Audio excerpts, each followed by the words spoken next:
Aujourd'hui, nous lançons la première journée des assises de la décarbonation des bus. Vous le savez, quand j'ai été élue présidente de région, 100% des bus d'Île-de-France étaient des bus diesel.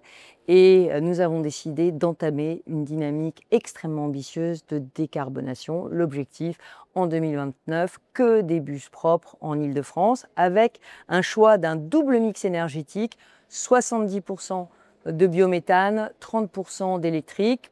Pourquoi le biométhane? Parce que le biométhane, eh bien, c'est à peu près l'équivalent de l'électrique, 86% de gaz à effet de serre en moins, 87% pour l'électrique et 90% de particules fines en moins, 100% pour l'électrique. Mais avec le biométhane, on peut rouler loin, on peut faire des longs trajets et ça, c'est vraiment très important, notamment en grande couronne. En attendant, et dès 2025, je l'ai rappelé, la page du diesel sera tournée puisque tous nos bus, à la fin de l'année 2025, tous nos bus diesel qui sont encore dans le parc rouleront au biocarburant. Donc, plus aucun carburant diesel à la fin 2025 et en 2029, que des bus propres au biométhane et à l'électrique. Alors, il y avait un enjeu aujourd'hui à ces assises, c'est de pousser un cri contre la bureaucratie européenne qui calcule les émissions au pot d'échappement et pas sur l'ensemble du cycle de vie,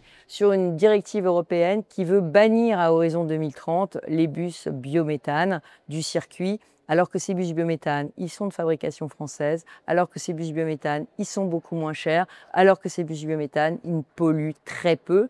Et l'objectif de garder des bus biométhane, c'est quoi? C'est que l'ensemble des bus ne soient pas chinois à l'horizon 2030. Je pense qu'il y a aussi une question de souveraineté industrielle.